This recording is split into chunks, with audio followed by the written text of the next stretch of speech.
موضوع الدرس في تربية الأهل والأولاد وسورة التحريم تفسير ابن كثير. الحمد لله رب العالمين والصلاة والسلام على أشرف الأنبياء وسيد المرسلين سيدنا محمد وعلى آله وأصحابه أجمعين. اللهم صل على سيدنا محمد وعلى آل سيدنا محمد كما صليت على إبراهيم وعلى آل إبراهيم في العالمين إنك حميد مجيد. أعوذ بالله من الشيطان الرجيم. بسم الله الرحمن الرحيم.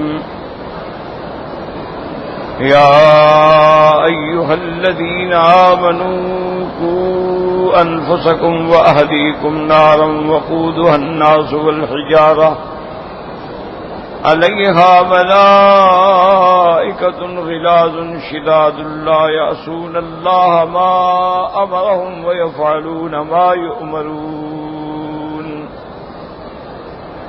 يا أيها الذين كفروا لا تعتذروا اليوم إنما تجزون ما كنتم تعملون.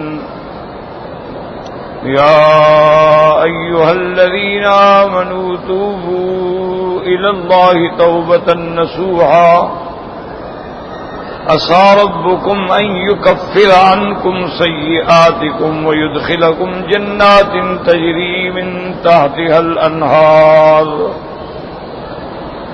يوم لا يخزي الله النبي والذين آمنوا معه نورهم يسعى بين أيديهم وبأيمانهم يقولون ربنا أتمم لنا نورنا واغفر لنا إنك على كل شيء قدير. قال المؤلف والمفسر رحمه الله تعالى أدام النفع بعلومه وعلومكم في الدارين آمين إلى أن قال سفيان الثوري عن منصور رجل عن علي رضي الله تعالى عنه في قوله تعالى قوا أنفسكم وأهليكم نارا يقول أدبوهم وعلموهم. اب مفسر رحمۃ اللہ علیہ ان آیات کی تفسیر فرماتے ہیں حضرت علی رضی اللہ تعالی عنہ سے ایک قول روایت کیا گیا ہے کہ انہوں نے اس کی تفسیر فرمائی قوا انفسکم واہلیکم نارا قال ادبوہم وعلموہم. اپنی اولادوں کو علم سکھاؤ اور ادب سکھلاؤ، یعنی دین کا علم سکھلاؤ اور ادب اسلامی کے ساتھ ان کو متعارف کراؤ. دنیاوی علوم جو ہیں وہ انسان کے لیے جائز ہیں، کوئی منع نہیں ہے، لیکن بنیادی علوم جو ہیں شریعت کے ان کا سکھلانا ضروری ہے کہ آدمی کو عقیدے کا پتہ ہو، آدمی کو توحید کا پتہ ہو، نبوت و رسالت کا پتہ ہو، ختم نبوت کا پتہ ہو. اسی طرح آدمی کو صحابہ اہل بیت کی عظمت کا پتہ ہو، معجزات کرامات کا پتہ ہو، فرائض کا پتہ ہو، اوامر کا پتہ. تو یہ بنیادی چیزیں ہیں جو اپنی اولاد کو سکھلانی چاہیے. آج کتنے لوگ ہیں مسلمانوں کے بچے ہیں ماشاءاللہ، یعنی کالجوں میں پہنچ گئے، یونیورسٹیوں میں پہنچ گئے، سورۃ فاتحہ نہیں آتی، یونیورسٹیوں میں پہنچ گئے ان کو جنازے کی دعا نہیں آتی، یونیورسٹیوں میں پہنچ گئے ہیں ان کو دعائے قنوت ہی نہیں آتی کہ وتر کیسے پڑھے جاتے ہیں اور دعائے قنوت کیا ہوتی ہے. وجہ کیا ہے کہ گھر کے اندر دینی ماحول ہم نے پیدا ہی نہیں کیا، دینی ماحول ہم نے بنایا ہی نہیں ہے. تو اب وہ بچے ہیں انہوں نے تو جناب پرائمری سے لے کر یونیورسٹیوں تک یا نرسری اسکولوں میں پڑھا اور اپنا جو مشنری اسکول ہیں عیسائیوں کے، یہودیوں کے، NGOs کے، ان کے اندر پڑھا، اور پھر وہاں ہمارا نصاب تعلیم جو ہے وہ بھی ابھی تک وہی انگریزوں والا نصاب تعلیم، اس میں بھی کوئی بدل. یعنی اگر اسلامیات بھی ہیں تو اسلامیات کا معنی یہ ہوتا ہے کہ ان کو 2-4 اسلام کے واقعات بتا دیے جائیں بس، یا 1-2 غزوات کا ذکر آ جائے، یا اہل بیت کا ذکر آ جائے، بس اس سے زیادہ ان کو کوئی پتہ نہیں اسلامیات کیا ہے، ان کو کوئی پتہ نہیں کہ سورۃ فاتحہ کیا ہے، ان کو کوئی پتہ نہیں کہ سبع المثانی کس کو کہتے ہیں اور اس کو مثانی کیوں کہا جاتا ہے۔ وجہ یہی ہے کہ ہم نے بنیادی طور پر اپنے بچوں کی تعلیم اور ادب کی طرف توجہ ہی نہیں کی۔ اچھا مہمان بیٹھے ہوئے ہیں، بچہ شرارت کر رہا ہے، بچہ چھلانگیں مار رہا ہے، بچہ حرکتیں ماں باپ چپ کر بیٹھے ہوئے، اور جی کوئی بات نہیں، بڑا ہوگا بڑا ہو کے کیا سمجھ جائے گا، وہ باتیں راسخ ہو جائیں گی، وہ اس کے دل و دماغ میں بیٹھ جائیں گی، کیونکہ بچپن کی جو بات ہوتی ہے وہ پتھر پہ لکیر ہوتی ہے، اور بڑھاپے میں جو بات سکھائی جائے وہ تو پانی پہ لکیر ہے، 2 منٹ کے بعد مٹ گئی، بھول گیا مجھے کیا کہا تھا، کیا سکھایا تھا۔ تو اس لیے حکم یہ ہے کہ علموہم وادبوہم، ان کو تہذیب سکھلاؤ، ادب سکھلاؤ اور علم سکھلاؤ۔ اسی لیے میرے محبوب رحمت دو عالم جو خلق عظیم کا یعنی آپ پوری دنیا میں مثال ہیں، لیکن آپ بھی فرماتے ہیں کہ ادبنی ربی فاحسن تادیبی، میرے اللہ نے مجھے آداب سکھلائے ہیں، اور کیا بہتر طریقے سے مجھے آداب سکھلائے ہیں۔ تو اللہ تبارک و تعالی نے اپنے پیغمبر کی تعلیمات کا اہتمام کیا۔ سب سے پہلے جب وحی اتری پھر حکم دیا یا ایھا المزمل قم اللیل، رات کو کھڑے ہو جائیں، جاگیں۔ تو یہ تربیت ہو رہی تھی پیغمبر کے لیے کہ ساری ساری رات اللہ کے پیغمبر کھڑے ہیں۔ کیوں؟ اللہ پاک نے فرمایا انا سنلقی علیک قولا ثقیلا، ہم آپ پر ایک عظمت والا، بڑے بوجھ والا، شان والا کلام اتارنے والے ہیں، تو اس کے لیے تیار ہو جائیں۔ اس لیے علماء کہتے ہیں، اولیاء اللہ کہتے ہیں کہ جب سب سے پہلے یہ ہے کہ آدمی کامل ہو اپنی ذات میں، جب تک کامل نہ ہو وہ کسی دوسرے کا کامل نہیں بن سکتا۔ سب کامل لنفسہ ہی، اس کے بعد کامل لغیرہ۔ تو اللہ پاک نے یہی منہج ہے انبیاء کا کہ پہلے اپنے انبیاء کو تعلیم دی، ان کو ادب دیا، ان پر اللہ پاک نے اپنے احکام نازل کیے۔ تو جب انبیاء کامل مکمل ہو گئے، اب حکم وانذر عشیرتک الاقربین، اب میرا مدنی اب آپ اس مقام پہ آ گئے ہیں کہ اب دعوت کا آغاز کریں۔ یا ایھا المدثر قم فانذر وربک فکبر وثیابک فطہر، اللہ نے فرمایا کپڑے میں لپٹنے والے اب سونے کا وقت نہیں، اب کھڑے ہونے کا وقت آ گیا ہے۔ اب آپ کھڑے ہو جائیں میرے دین کے لیے، میری توحید کے لیے، اور ان کو ڈرائیں اللہ کے عذاب سے۔ اگر نہیں مانیں گے تو پھر ان کے لیے اللہ نے جہنم کا عذاب تیار رکھا ہے۔ اور اللہ نے یہ بھی بتلا دیا کہ سب سے پہلے اپنے خاندان سے ابتدا کریں، وانذر عشیرتک الاقربین۔ کیوں؟ جب تک اپنی اصلاح نہ ہو، گھر والوں کی اصلاح نہ ہو، دین پہ چلنا بڑا امتحان ہو جاتا۔ آج دیکھو نا، گھر میں نہ باپ نماز پڑھتا ہے، نہ ماں نماز پڑھتی ہے، نہ بہنیں، نہ ملازم۔ ایک بچہ اگر نمازی بھی ہو سارے اس کو کارٹون بنا دیتے ہیں، اور دیکھو جی مولوی صاحب آ گئے، مولوی صاحب آ گئے، اور کھانے کا وقت ہو گیا، یار مولوی کو بلاؤ، وہ مصلی پہ بیٹھا ہوگا، تسبیح کر رہا ہوگا۔ اس کو یعنی اس قدر تنگ کیا جاتا ہے کہ وہ بیچارہ نکو بن کے رہ جاتا ہے کہ سارا ماحول اس کے خلاف، سارا معاشرت اس کے خلاف ہے۔ اچھا اب وہ بیچارہ سکول میں جاتا ہے، سارے سکول کا ماحول اس کے خلاف، کالج میں جاتا ہے، کالج کا ماحول اس کے خلاف۔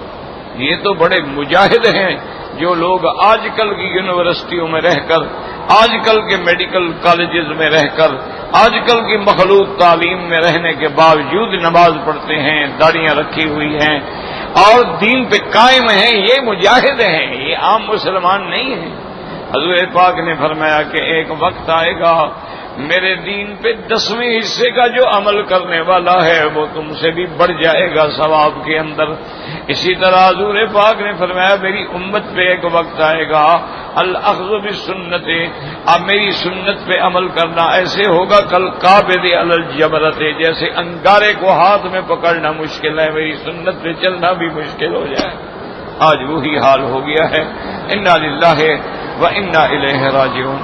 یعنی آپ دیکھیں، ٹھنڈے دل سے غور کریں، تدبر کریں، اللہ نے آپ کو عقل دیا ہے، یعنی آپ چند آدمی بیٹھیں گے نا جی، تو کبھی بھی وہ کسی کافروں کی تنظیم کے بارے میں کبھی بات ہی نہیں، ان کو پتہ ہی نہیں ہے کہ صہیونیت کیا ہے، یہودیت کیا ہے، ان کو پتہ ہی نہیں، کیوں کبھی اس پہ غور ہی نہیں کیا۔ بیٹھیں گے تو کیا بس مسئلے یہی بیان، یہ جو تبلیغی جماعت والے ہیں نا یہ بڑے خطرناک ہیں، ان کے ساتھ نہیں جانا۔ دوسرا بیٹھے گا وہ کہے گا بابا یہ جو دیوبندی ہے نا وہ تو یہ تو دیو بند ہے نا جی، ان نے تو دیو کو بند کیا نا، اور یہ جو ہے نا جی یہ پکے مولوی جو ہے نا ان سے بھی دور رہنا، اور یہ جو بزرگ ہیں اور کشف و کرام ان سے بھی ہٹ کے رہیں، یعنی جو بھی تنقید کریں گے اسلام والوں پہ کریں گے۔ اور یہ فلاں مولوی صاحب نے کتاب لکھی ہے، یار چھوڑو یار، کیا پردہ پردہ پردہ پردہ، کیا پردہ؟ اللہ نے اچھی چیزیں بنائی ہیں دیکھنے کے لیے کہ چھپانے کے لیے بنائی ہیں؟ وہ کہتے ہیں کہ جناب ٹھیک ہے اگر کوئی لڑکی بدصورت ہے تو پردہ کرے، کہ اس کو اپنے آپ کو چھپانا چاہیے، کہ اللہ نے اس کو جمال دیا ہے، کمال دیا ہے، اس کا حسن ہے، وہ اسی لیے تو ہے کہ لوگ دیکھیں اور نظارہ کریں، تو اچھی چیز جو ہے اس کا کیا پردہ؟ اچھا قرآن کہتے ہیں ہم نے تم کو سب سے بہتر بنایا ہے، تو انسان بھی تو اچھی چیز ہے نا، تو تم بھی کپڑے اتار دو، پھر چھپانے کا کیا فائدہ؟ کپڑے اتار کے جنگلی بن جاؤ، جیسے جنگلی رہتے تھے تم بھی اسی طرح کی زندگی گزارو، کیونکہ اچھی چیزوں کو کیا چھپانا ہے؟ اچھا تمہارے اندر جو خون اللہ نے پیدا کیا ہے، خون تمہاری زندگی کی گردش اسی سے ہو، تو اچھی چیز ہے، اس کو نکال کے باہر پھینکو۔ اچھی چیزوں پر پردے کی کیا ضرورت ہے کہ پردے کے اندر چھپایا جائے؟ تمہارے گھر میں اگر عورت کو حمل ہے تو وہ بھی تو پردے میں ہے، اس کو یہ کیا منع ہے کہ بچہ تم نے اندر رکھا ہوا، بچہ باہر رکھو؟ کوئی انسانیت ہے، کوئی تہذیب ہے کہ جب بیٹھیں گے اعتراض دین پہ ہوگا، دین والوں پہ ہوگا، قرآن پہ ہوگا، قرآن والوں پہ ہوگا، سنت پہ ہوگا، سنت والوں پہ ہوگا، کسی کی داڑھی پہ اعتراض ہوگا، کسی کی پگڑی پہ اعتراض ہوگا، کسی کی تسبیح پہ اعتراض ہوگا، کسی کے ذکر پہ اعتراض ہوگا، کسی ذکر بالجہر پہ اعتراض ہوگا، کسی کے مراقبے پہ، یعنی ہر وہ کام جو تمہیں دین کی طرف لائے اس پہ اعتراض ہوگا۔ کبھی ان کی مجلس میں آپ نے یہ نہیں سنا ہوگا کہ بھئی خوارج کا کیا عقیدہ ہے، کبھی آپ نے نہیں سنا ہوگا کہ قدریہ کون ہیں، کرابیہ کون ہیں، مشبہہ کون ہیں، کبھی نہیں سنا ہوگا بھی روافض کو روافض کیوں کہتے ہیں، شیعہ کو شیعہ کیوں کہتے ہیں، کبھی نہیں سنا ہوگا کہ بابا یہ حضرت حسین اور حضرت حسن تو علیہ السلام جو پیغمبر کا لقب ہے ان کے لیے استعمال کرتے ہیں، لیکن کبھی حضرت علی علیہ السلام نہیں کہتے، حضرت ابو بکر علیہ السلام نہیں کہتے، حضرت عمر علیہ السلام نہیں کہتے، حالانکہ وہ تو ان سے شان میں زیادہ ہے۔ اس طرح سوچنے کی ضرورت کیا ہے؟ چھوڑو جی، مولوی لڑاتے ہیں، ہم تو سب ایک ہیں، ہندو ہو سکھ ہو کیا ہے، کٹھے ہم بسنت مناتے ہیں، پتنگ اڑاتے ہیں، ہولی کھیلتے ہیں، ایک دوسرے پہ رنگ ڈالتے ہیں، وہ رنگ ڈالتے ہیں، ہم مہندی کی بہانے سے مہندی لگانے کی جو رات بنائی ہے اس میں ایک دوسرے پہ مہندی پھینکتے ہیں، ایک دوسرے کو مہندی مارتے ہیں، وہی اور ہندو جو اور کہنے کو کون ہے جی یہ ماشاءاللہ جی فلاں سید کا بیٹا ہے، اس کو یہ بھی پتہ نہیں کہ سید کا لفظ کا معنی کیا ہے، یہ کون ہے جی؟ یہ جناب ماشاءاللہ یہ تو قریش ہیں جی، قریشی ہیں، اس کو پوچھو قریش کا کیا معنی، بجا لیں اس کو پتا ہو، سوال ہی پیدا نہیں ہوتا، کسی قریشی سے چلو پوچھ کے مجھے بتا دینا کہ بھئی قریشی جو ہیں، قریش قبیلہ جو ہے اس کو قریش کیوں کہتے ہیں؟ دیکھو نا مختلف قبیلے تھے نا حضور پاک کے زمانے میں، قریش تھے، بنی عبد المطلب تھے، بنو ہاشم تھے، بنو حذیل تھے، اسی طرح بنو قصی تھے، بنو کلاب تھے، بنو مرہ تھے، یہ سارے قبائل تھے، تو آخر کوئی وجہ تو ہوگی نا ان کی۔ کوئی اپنے آپ کو کہتا ہے کتے والے، تو کلاب کا کیا معنی ہوتا ہے؟ کوئی نہیں جانتا کہ معنی یہ تھا کہ سردار تھے، سخی لوگ تھے، ان کا مال اتنا زیادہ تھا کہ ان کی حفاظت کے لیے 100 200 کتا رکھا کرتے تھے، اس لیے ان کو نسبت کی گئی کلاب کے ساتھ۔ تو بہرحال یہ ہے کہ سب سے بڑی ضرورت ہے میرے بھائی، اپنے گھر میں بچہ پیدا ہو اسی وقت نظر رکھو۔ آج کل جدید میڈیکل سائنس نے تحقیق کی ہے، میرے ایک دوست تھے فوت ہو گئے، ڈاکٹر صفدر تھے، بکھر میں بلوچ خان تھے، فوت ہو گئے، اللہ مغفرت فرمائے۔ تو انہوں نے بچوں کی نفسیات پہ کتاب لکھی تھی، وہ چھوٹے بچوں کے ڈاکٹر تھے، اس پہ انہوں نے کتاب لکھی۔ انہوں نے کہا 4 5 6 بچے ہوں نا نرسری میں، ہسپتالوں میں بچے داخل ہوتے ہیں نا چھوٹے چھوٹے، انہوں نے کہا اگر ایک بچہ روتا ہے پھر دوسرا تیسرا پھر چوتھا، وجہ کیا ہو؟ کہتے ہیں روتے نہیں، باتیں کرتے ہیں آپس میں، ہم سمجھتے ہیں یہ رو رہا ہے، وہ ایک دوسرے کے ساتھ بات کر رہے ہوتے ہیں۔ ان کو اللہ نے بات نہیں رونا سکھایا ہے، وہ سارا کام رونے سے کرتے ہیں۔ بھوک لگے تب بھی روئیں گے، پیشاب آئے تب بھی روئیں گے، پیٹ میں درد ہو تب بھی روئیں گے، نیند نہ آ رہی ہو تب بھی روئیں گے۔ اللہ نے رونے میں سارے کام اس کے بنا، اسی لیے اولیاء اللہ نے کہا کہ تم بھی رونا سیکھ لو، جب تمہیں رونا آ جائے گا نا تیرے بھی ساری بگڑی بن جائے گی۔ جب تم اللہ کے آگے رو پڑو گے نا، تم بھی آدھی رات میں علیحدہ بیٹھ کے جب کوئی دیکھنے والا نہ ہو اللہ کے ڈر سے آنسو بہاؤ گے، بس رونا سیکھ لو، کام بن گیا۔ بعض بزرگ جو تھے وہ جب آنسو آتے نا ان کو ہاتھ پہ لگا کے تو پھر چہرے پہ مل لیتے تھے۔ تو دوستوں نے پوچھا حضرت یہ کوئی مسئلہ تو نہیں؟ انہوں نے کہا بابا یہ مسئلہ تو ہے نا کہ جس کے آنسو بہتے ہیں اللہ اس کو 500 سال جہنم سے دور کر دیتے ہیں، تو جب ان کی وجہ سے جہنم سے دور ہے، میں کہہ رہا ہوں سارا منہ دور ہونا چاہیے، صرف آنکھیں تو دور نہ ہوں نا۔ تو بات یہ ہے سکھلاؤ بچوں کو، محنت کرو اور بچوں کو غلط صحبت سے بچاؤ، بس سب سے بڑا علاج۔ بری صحبت میں جائیں گے تم لاکھ تقریریں کرو، لاکھ والدین مولوی بنے، بچے نہیں سدھر سکتے۔ غلط صحبت سے بچاؤ، غلط مجلس سے بچاؤ، غلط کتابوں سے بچاؤ، غلط فلموں سے بچاؤ، غلط چیٹنگ سے بچاؤ، غلط انٹرنیٹ کے استعمال سے بچاؤ، اور ہر چیز پہ نظر رکھو۔ دیکھو نا تم اپنے بچے کو 10 مربع زمین دے جاؤ اور آوارہ شرابی ہو، انشاءاللہ تمہارے مرنے کے بعد 10 مہینے بھی نہیں لگیں گے، بیچ کھا جائے گا۔ تم اپنے بچے کو دین سکھا دو، 1 مربع بھی نہ دو، تمہارا نام قیامت تک زندہ رہے گا۔ ہر نماز کے بعد وہ دعا مانگے گا رب ارحمہما کما ربیانی صغیرا ربنا اغفر لی ولوالدی وللمؤمنین یوم یقوم الحساب اللهم اغفر لنا ولوالدينا ولوالد والدينا ولمشائخنا ولأساتذتنا ولأخواننا ولمن أوصانا واستوصانا ولمن أحبنا ولجميع المسلمين والمسلمات والمؤمنين والمؤمنات الأحياء منهم والأموات۔ میرا بھائی اگر تم نے اپنے بچے کو سکھایا یہ ہے کہ ٹاٹا بائی مام ڈیڈ، تو انشاءاللہ قبر پہ بھی کھڑے ہو جائے گا ٹاٹا اوکے بائی، اس کا ثواب تمہیں فرشتے پہنچائیں گے ماشاءاللہ۔ انا للہ و انا الیہ راجعون۔ اور کیا یعنی مجھے حیرت ہوتی ہے، میرے پڑھے لکھے دوست میرے ساتھی ٹیلی فون کریں گے نا ہیلو، او بھائی ہیلو تمہاری کس کی زبان ہے یہ؟ تم مسلمان ہو کہو السلام علیکم، دوسرا کہے وعلیکم السلام، یہ کیا ہیلو ہیلو کیا ہے ہیلو ہیلو؟ اچھا بات ختم کریں گے کہیں گے اوکے اوکے اوکے بائی، کہو فی امان اللہ۔ کیا ہے تم مسلمان ہو کہ انگریزوں کی نسل ہو کوئی؟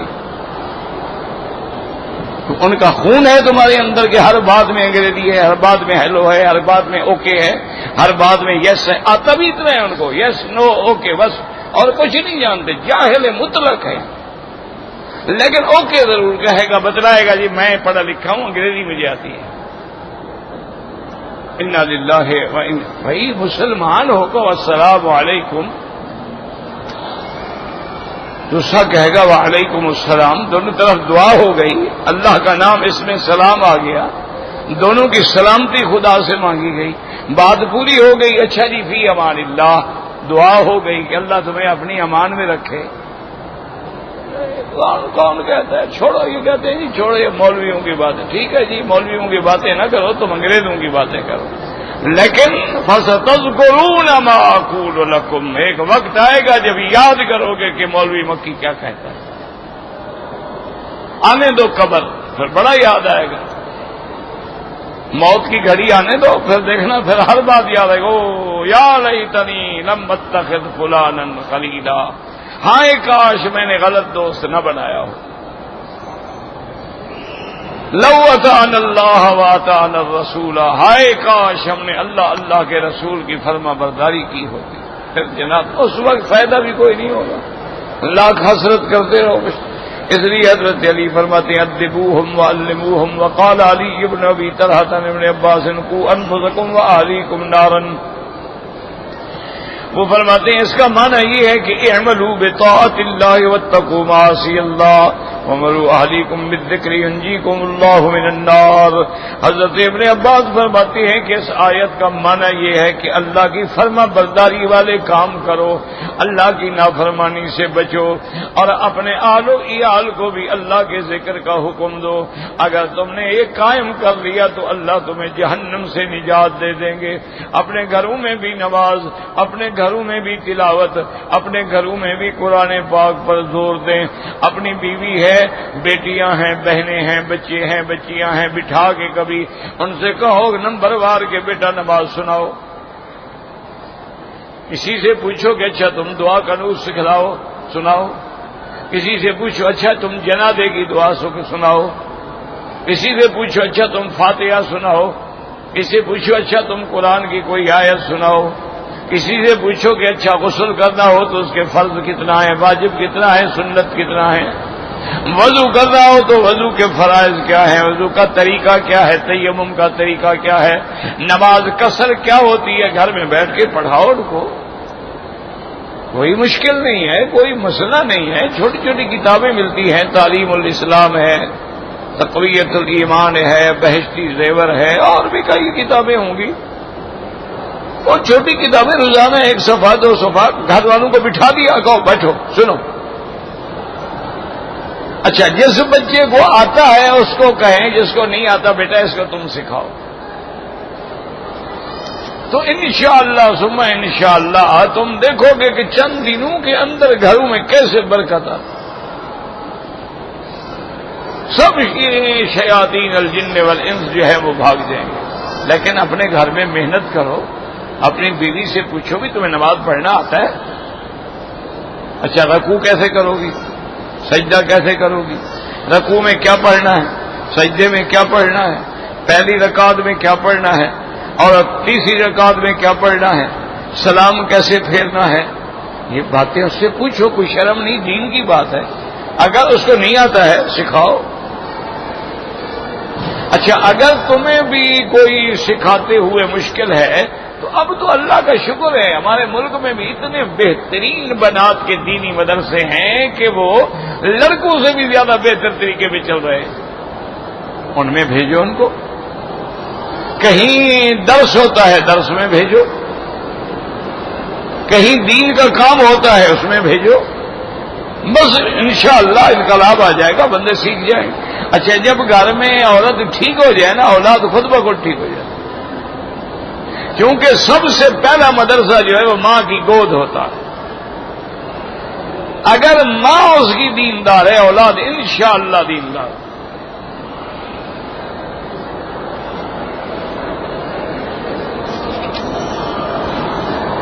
وقال مجاہد رحمہ اللہ تعالیٰ قوا انفسکم واہلیکم نارا قال اتقوا اللہ واوصوا اہلیکم بتقوی اللہ.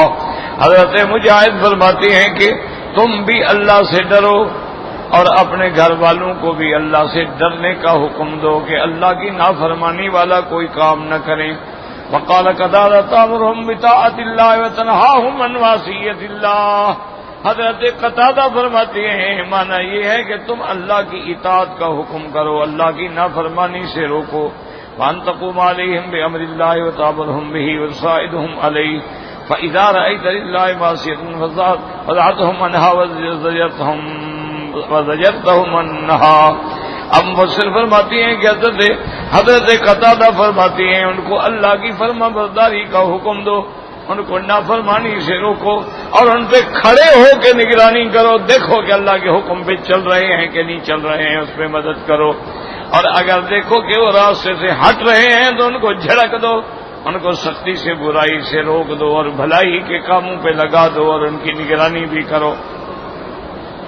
وَهَكَذَا قَالَ الضَّحَاكُ مُقَاتِلٌ حَقٌّ عَلَى الْمُسْلِمِ أَن يَعْلَمَ أَهْلَهُ مِنْ قَرَابَتِهِ وَإِمَائِهِ وَعَبِيدِهِ مَا فَرَضَ اللَّهُ عَلَيْهِمْ وَمَا نَهَاهُمُ اللَّهُ عَنْهُ۔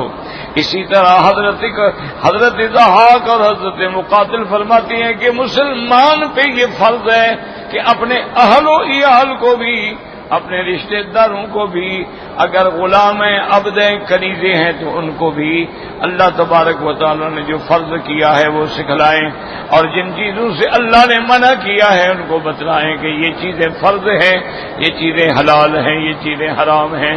اپنے گھر والوں کو بھی، رشتہ داروں کو بھی، اور اپنے گھر کے اندر ملازمین جو ہیں ان کی بھی ذمہ داری جو ہے وہ تمہارے اوپر۔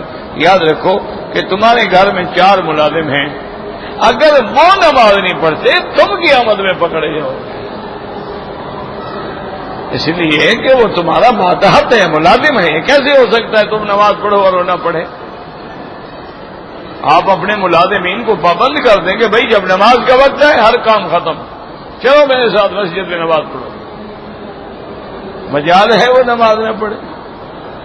یار تمہارے کہنے پر گرمی کے اندر وہ گندم کاٹتے ہیں، گرمی کے اندر گٹھڑ سر پہ اٹھا کے لاتے ہیں، تم ان کو کہو گے یار وضو کرو چلو اکٹھے نماز پڑھنے، یہ بات نہیں مانیں گے وہ، جن میں ان کو دل کا بھی سکون ہے، بدن کا بھی سکون ہے، راحت بھی ہے، آرام بھی ہے۔ اس لیے حکم ہے کہ تم اپنے خاندان کے بھی ذمہ دار ہو، اپنے اہل و عیال کے بھی ذمہ دار ہو، اپنے ملازمین کے بھی ذمہ دار ہو۔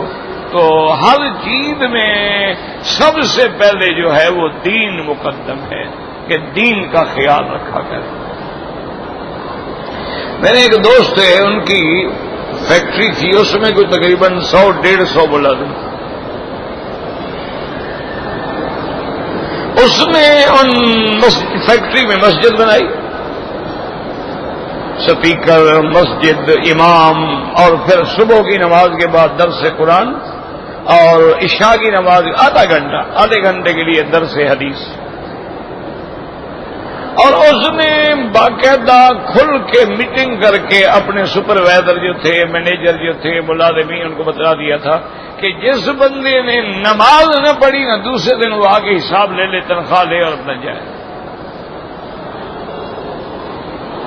میں بے نماز بندے کو اپنی فیکٹری میں نہیں دیکھنا چاہتا۔ انہوں نے کہا جی بعض اوقات ایسے حالات ہوتے ہیں کہ ہم مشینری کو بند نہیں کر سکتے، انہوں نے کہا وہیں کھڑے ہو کے جماعت کرو، لیکن نماز ہر حال میں پڑھنی۔ اچھا پھر اس نے باقاعدہ ایک دوسرے کے اوپر ڈیوٹیاں لگائی، پتہ لگ جاتا کہ اس بندے نے کل آمدن نماز نہیں پڑھی، کچھ نہیں کرتا، وہ مینیجر کو کہتا کہ فلاں کو بلاؤ، حساب کرو، پیسے دے دو، اس کو چھٹی۔ جو بندہ خدا کا نافرمان ہے، خدا کا غدار ہے، وہ میرا وفادار ہو سکتا ہے؟ آپ یقین کریں، وہ مجھے خود سناتا تھا، وہ کہتا تھا مکی صاحب نماز کی برکت ہے، ایسے ایسے ہمارے ہاں اتار چڑھاؤ آتے ہیں، اور خاص طور پہ کاٹن میں، کپاس میں، تو آپ جانتے ہیں نا یا بندہ ہیرو ہوتا ہے یا زیرو ہوتا ہے پھر۔ تو اس نے کہا ایسے ایسے مشکل دور آتے ہیں کہ ہر فیکٹری گھاٹے میں ہے، مجھے کبھی گھاٹا نہیں۔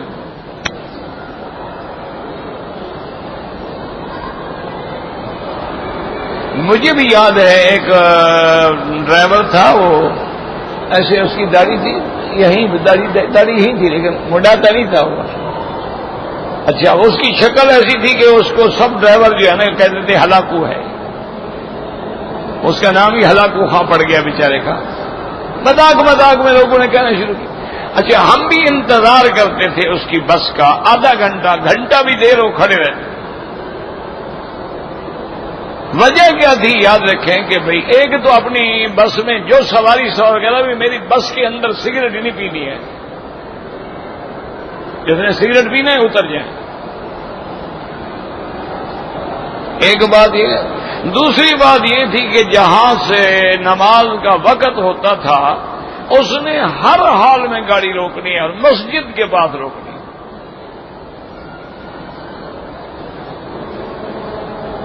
یہ دو باتیں۔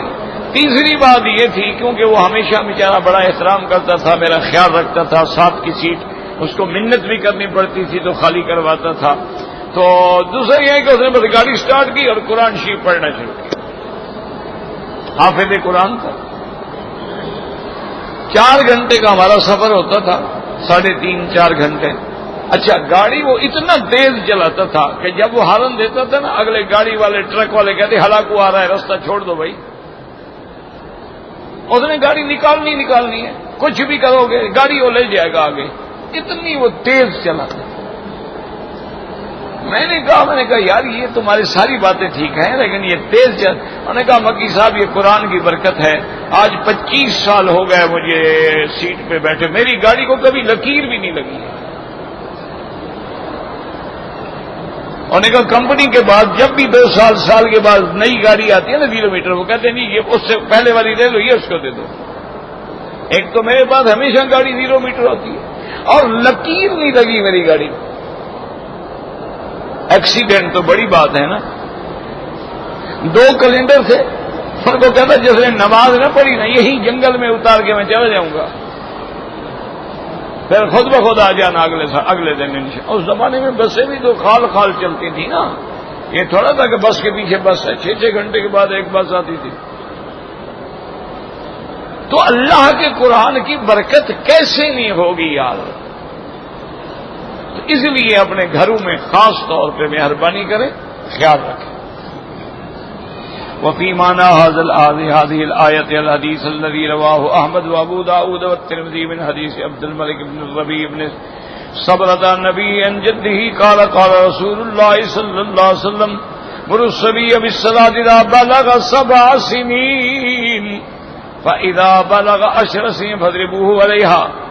اب مفسر رحمۃ اللہ علیہ فرماتے ہیں کہ ایک حدیث مبارک میں ہے کہ میرے آقا نے محبوب دو عالم صلی اللہ علیہ وسلم نے فرمایا مروا الصبی بالصلاۃ، بچہ جب 7 سال کا ہو جائے اس کو حکم کرو کہ نماز پڑھے، اور جب 10 سال کا ہو جائے نماز نہ پڑھے تو اس کو مارو۔ ھذا لفظ ابی داؤد وقال الترمذی ھذا حدیث حسن رواه ابو داؤد من حدیث عمرو شیخ النبی عن جدی رسول اللہ صلی اللہ علیہ وسلم قال الفقهاء وهكذا في الصوم يكون ذلك تمرين له على العبادة لكي يبلغه مستمر للعبادة والطاعة ومجانبة المعصية وترك المنكر والله الموفق۔ اس لیے فقہاء رحمۃ اللہ علیہ فرماتے ہیں کہ جیسے 7 سال میں اس کو نماز سکھلائیں اور 10 سال میں نہ پڑھے تو ماریں، اسی طرح روزے کی بھی تعلیم دیں تاکہ بچپن کے اندر بالغ ہونے سے پہلے وہ نمازی اور روزے دار بن جائے، اس کی عادت ہو جائے روزہ رکھنے کی، نمازیں پڑھنے کی، اللہ کی فرما برداری کی اور نافرمانی سے بچنے کی اور منکرات کو چھوڑنے کی۔ وقولہ تبارک و تعالی وقودها الناس والحجارہ، وقودها حطبها الذی یلقی فیہا جثث بنی آدم۔ اللہ نے فرمایا میرے بندو جو جہنم ہے اس کو جلانے کے لیے لکڑیوں کے بجائے بندے ڈالے جاتے ہیں اور پتھر ڈالے جاتے ہیں۔ بعض علماء فرماتے ہیں کہ بندوں کا معنی یہ ہے کہ مشرکوں کو ڈالا جائے گا، اور پتھروں کا معنی یہ ہے کہ جو اصنام ہے جو بت بنائے ہوئے ہیں ان کو ڈالا جائے گا، کیونکہ قرآن پاک کہتا ہے انکم وما تعبدون من دون اللہ حسب جہنم۔ وقال رسول ہی حجارۃ من کبریت، وہ فرماتے ہیں کہ یہ گندھک کے پتھر ہوتے ہیں جو اور زیادہ آگ پکڑتے ہیں۔ زاد مجاہد انتن من الجیفۃ، اور یہ پتھر جو ہیں اتنے بدبودار ہوتے ہیں جیسے جانور مردار کی بدبو ہوتی ہے۔ فروازار بن رحمہ اللہ ثم قال حدثنا ابي قال حدثنا عبد الرحمن بن سنان المنكري قال حدثنا عبد العزيز بن ابي داود قال بلغني ان رسول الله صلى الله عليه وسلم يا ايها الذين امنوا قوا انفسكم واهليكم نارا وقودها الناس والحجاره وعنده بعض اصحابه وفيهم شيخ فقال يا رسول الله حجاره جهنم كحجاره الدنيا فقال النبي صلى الله عليه وسلم الذي نفسي بيده صخرة من صخر جهنم أعظم من جبال الدنيا كلها. قال فبكى الشيخ مغشيا عليه فوضع يده على فادي وإذا هو حي فناداه فقال يا شيخ قل لا إله إلا الله. فقال ابشروا بالجنة. قال وقال صاحب يا رسول الله أمن بيننا؟ قال نعم. ويقول ذلك لمن خاف مقام ربی مقامی وخاف وعید. اس روایت مبارک میں آتا ہے حضور پاک کے صحابہ بیٹھے تھے اور ان کے ساتھ ایک بوڑھا بھی بیٹھا ہوا تھا. اس بوڑھے نے حضور پاک سے پوچھا کہ یا رسول اللہ صلی اللہ علیہ وسلم جہنم کے اندر جو ایندھن ہوگا، جو پتھر ڈالے جائیں گے، وہ پتھر ایسے ہوں گے جیسے دنیا کے پتھر ہیں؟ آپ نے فرمایا والذی نفسی بیدہ، مجھے قسم ہے اس ذات پاک کی جس کے قبضہ قدرت میں میری جان ہے، جہنم کا ایک پتھر جو ہے دنیا کے سارے پہاڑوں سے بھی بڑا ہوگا. قال فبكى الشيخ مغشيا عليه. جب اس بوڑھے نے سنا تو بے ہوش ہو کے گر گیا. اس کے بعد حضور پاک صلی اللہ علیہ وسلم نے اپنا ہاتھ اس کے دل پہ رکھا تو دیکھا کہ ابھی زندہ ہے. آپ نے فرمایا شیخ قل لا الہ الا اللہ. حضور نے تلقین کی، فرمایا کہ کلمہ پڑھو. اس نے جب کلمہ پڑھا تو آپ نے فرمایا تمہیں میں جنت کی بشارت دیتا ہوں، کیونکہ یہ بھی حضور کی حدیث ہے من قال لا الہ الا اللہ دخل الجنہ. اور اسی طرح حدیث مبارک ہے من کان آخر کلامہ لا الہ الا اللہ دخل الجنہ. تو صحابہ کہنے کہ حضور آپ نے اس کو بشارت دی ہمیں. اور میں کہ ہاں جو اللہ سے ڈر گیا، جو اللہ تبارک و تعالیٰ کے احکام سے، اللہ تعالیٰ کے تحدیدات سے ڈر گیا ہے، اس کے لیے پھر جنت ہے. ذالک لمن خاف مقامی وخاف وعید. اللہ نے فرمایا یہ مقام، یہ جنت اس کے لیے ہے جو میرے سامنے پیشی سے ڈر گیا اور میرے وعید سے ڈر گیا، اس کے لیے جنت ہے. تو اللہ تبارک و تعالی نے فرما دیا کہ اپنے اہل کو بھی بچاؤ، اپنے جانوں کو بھی بچاؤ، جہنم سے بچاؤ. علیہا ملائکۃ غلاظ شداد. فرمایا اس کا ایندھن جو ہے وہ انسان اور پتھر ہوں گے، اور نگران جو ہے وہ فرشتے ہوں گے، اور فرشتے بھی ایسے ہوں گے غلاظ شداد تبائہم غلیظۃ، وہ تباہن بھی سخت ہوں گے، تندخو ہوں گے. قد نزعت من قلوبہم الرحمۃ بالکافرین باللہ. اللہ تبارک و تعالی نے ان کے دلوں سے رحمت کو چھین نکال لیا ہے تاکہ کافروں پہ کبھی ان کے دل نرم نہ ہوں. شداد من ترکیبہم فی غایت الشدۃ والکثافۃ والمنظر المزعج. اور شداد کا معنی ہے کہ وہ ایسے سخت ہیں اور ان کی ایسی شکل اللہ نے بنائی ہے کہ دیکھنے والا جو ہے وہ بھی روب سے ان کے ڈراؤنی شکل سے ڈر جائے.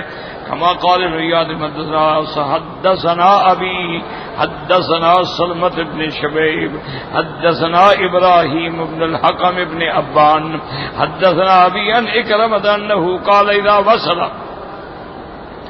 اول اہل النار الى النار وجدوا على الباب 400,000 من خزنة جہنم سود وجوههم كالحية أنيابهم. قد نزع الله من قلوبهم الرحمة ليس في قلب واحد منهم مثقال ذرة من الرحمة. لو طير الطير من كبد أحدهم لطار شهرين قبل أن يبلغ منكبه الآخر ثم يجدون على الباب 19 عرض صدر أحدهم 70 خريفا ثم يهبون من باب إلى باب 500 سنة ثم يجدون على كل باب منها مثل ما وجدوا على الباب الأول حتى ينتهوا إلى آخرها. ابن ابی حاتم نے یہ روایت نقل کی، حضرت اکرمہ کا قول ہے. انہوں نے فرمایا کہ جب جہنم والے جہنم میں جائیں گے تو جہنم کے دروازے پہ 4 لاکھ جہنم کے خزانہ جو ہیں کھڑے ہوں گے اور ان کے چہرے بھی سیاہ ہوں گے، اور جیسے ان کے سانپ ہوتا ایسے ان کے شاخیں دانت کی شاخیں ہوں گی. اللہ نے ان کے دلوں سے رحمت نکال لی ہوگی. اگر ایک پرندہ اڑے تو ان کے 2 کندھوں کے درمیان کا فاصلہ اتنا ہے کہ 2 مہینے تک اڑتا رہے. اس کے بعد کہتے ہیں کہ پھر جائیں گے تو فرشتے، اللہ نے جو قرآن میں فرمایا علیہ 19 وہ 19 فرشتے ہوں گے. وہ 19 فرشتے ایسے ہیں کہ ان کا سینہ جو ہے اتنا بڑا ہے کہ 70 سال کا آدمی جو ہے سفر کرے تو پھر طے ہوگا. پھر اس کے بعد جائیں گے دوسرے دروازے کی طرف، اور ثم یجدون علی کل باب منها مثل ما وجدوا علی الباب الاول. ہر دروازے پر یہی عالم ہوگا، یہی ملائکہ ہوں گے، یہی سختی ہوگی اور یہی شدت ہوگی. اور ان کی صفت یہ ہے کہ ولا یعصون اللہ ما امرهم وَيَفْعَلُونَ مَا يُؤْمَرُونَ اے مہما امرهم به تعالی بادروا الیہ. اللہ جو حکم دیتی ہیں فوراً تعمیل کرتے.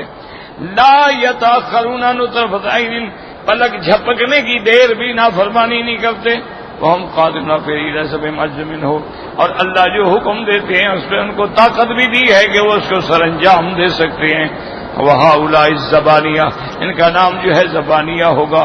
اعاذنا اللہ تبارک و تعالی منہم اعاذا باللہ منہم. تو یہ احوال ہیں جو جہنم کے، اور اللہ سے دعا کریں اللہ ہمیں سب کلمے پڑھنے والوں کو جہنم سے بچائیں اور اپنی رحمت سے بغیر حساب کے جنت الفردوس میں داخل فرمائیں.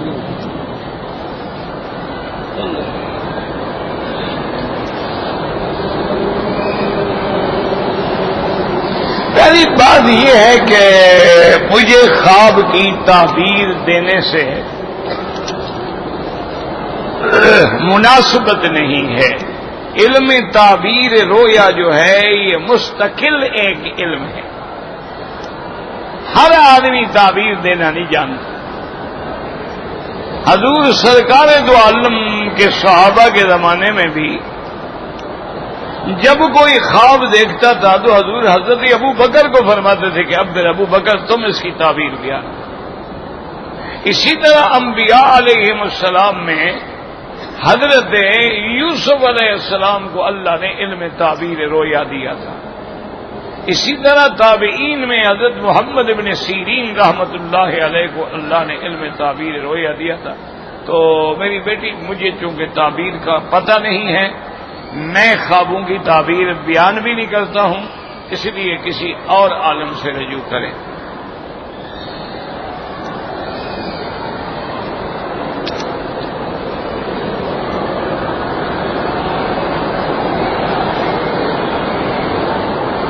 کہتے ہیں جی کہ اگر کسی آدمی نے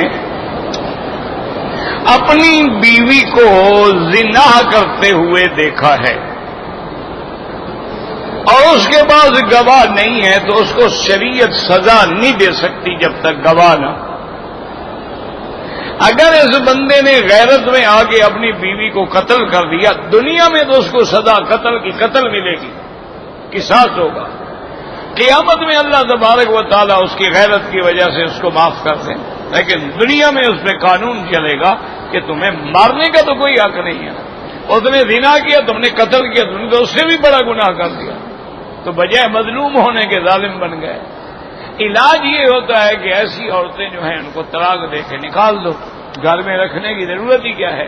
جو اگر اپنے خاوند کی عزت و عصمت کی محافظ نہیں بن سکتی اور جو بالکل ایک آوارہ ہے اور غیروں کے بستروں کو گرم کرتی ہے، ایسی عورت پہ لعنت بھیجیں، طلاق دیں، دفع کریں. تمہیں اللہ کوئی نیک عورت عطا فرمائے.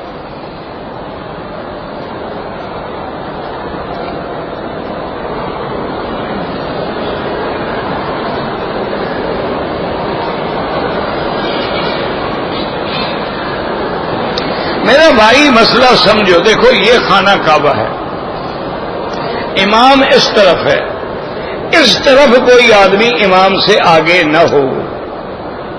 اگر ادھر آگے ہے، ادھر آگے ہے، ادھر آگے ہے تو یہ آگے شمار نہیں ہوگا، یہ کعبے کی طرف ہی دوسری ہے. کوئی حرج نہیں. جیسے اب امام ہوتے ہیں مثلا مقام ابراہیم پر، اگر مزاج والی طرف ادھر، اسی لیے آپ دیکھیں نا کہ ظہر میں جب امام ہوتے ہیں مقبری میں تو اس طرف کسی کو نہیں کھڑا ہونے دیتے کہ بھئی اس طرف امام کے آگے کوئی نہ ہو. باقی جو 3 اطراف ہیں اس میں اگر وہ آگے ہے تو آگے شمار نہیں ہوگا، وہ طرف ہی اور ہے.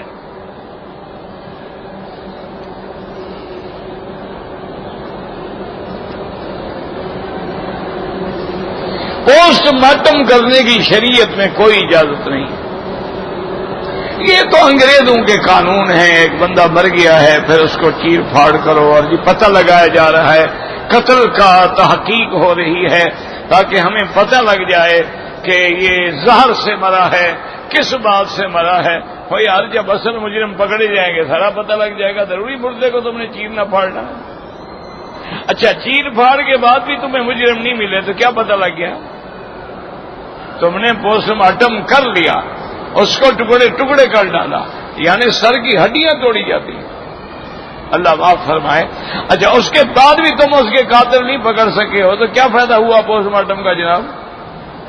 اچھا تم نے پوسٹ مارٹم نہیں کیا, قاتل پکڑا گیا, سارا واقعہ سامنے آ گیا. تو قاتل کو پکڑو, یہ کیا ہے کہ مردے کو عذاب دو. حضور نے تو اتنا حکم دیا ہے کہ جب میت کا جنازہ لے کے جا رہے ہو, حضور نے فرمایا تیز تیز نہ چلو, دھکا نہ لگے. میت کو اسی طرح تکلیف ہوتی ہے جیسے زندہ کو تکلیف ہوتی ہے.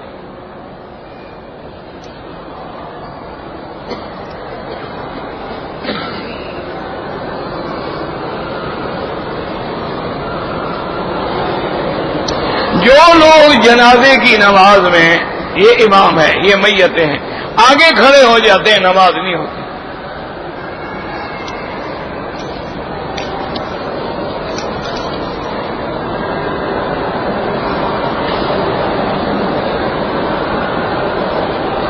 کہتے ہیں کہ اگر کوئی آدمی ہے اس کا کام جائز ہے, وہ رشوت دینے کی کوشش کرتا ہے تو رشوت لینا حرام ہے. جائز پہ لو یا ناجائز پہ, ناجائز پہ ڈبل گناہ ہو جائے گا. ایک لعنت رشوت کی, ایک غلط کام کرنے کی.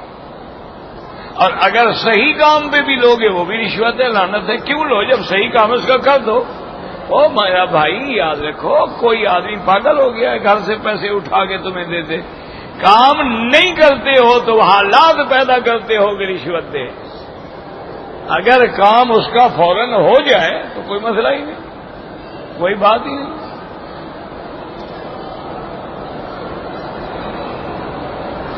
احرام میں کندھا کھلا رہے اور اسی طرح ہم نماز پڑھیں, نماز مکروہ ہو جائے گی. احرام کو کندھا تو صرف طواف میں کھلا رکھنا ہے, بعد میں ڈھانپ لیں اپنی نمازوں کو مکروہ کیوں کریں؟ عمرہ کا طواف ہو یا کوئی طواف ہو, کعبے پہ نظر نہیں, نظر نیچے ہونی چاہیے.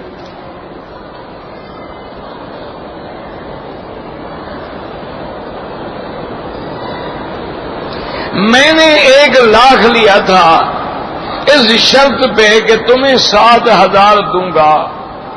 میں نے 7,000 دے دیا. اس وقت ریٹ کیا بنتا ہے؟ ریٹ کے مطابق دینا جائز ہے, زیادہ حرام ہے. ربنا تقبل منا انك انت السميع العليم وتب علينا انك انت التواب الرحيم. اللهم فرج هم المهمومين, نفس كرب المكروبين, واقض الدين عن المدينين, واشفنا واشف مرضانا ومرضى المسلمين. صلى الله تعالى على خير خلقه سيدنا محمد وعلى آله وصحبه أجمعين. اللهم صل على سيدنا محمد وعلى آل سيدنا محمد.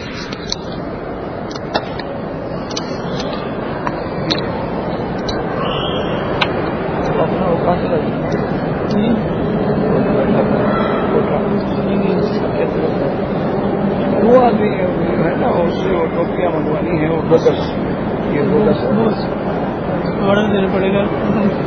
آرڈر دے دو اور بنا دے. کتنا ہے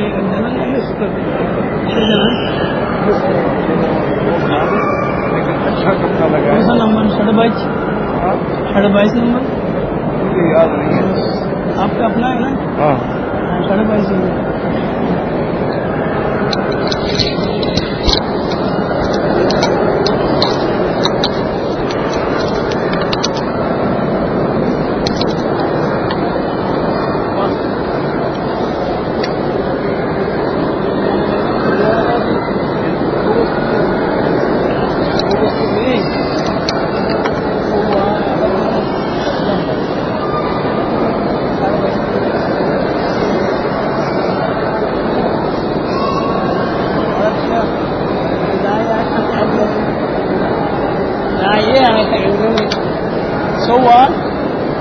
سلمان حاضری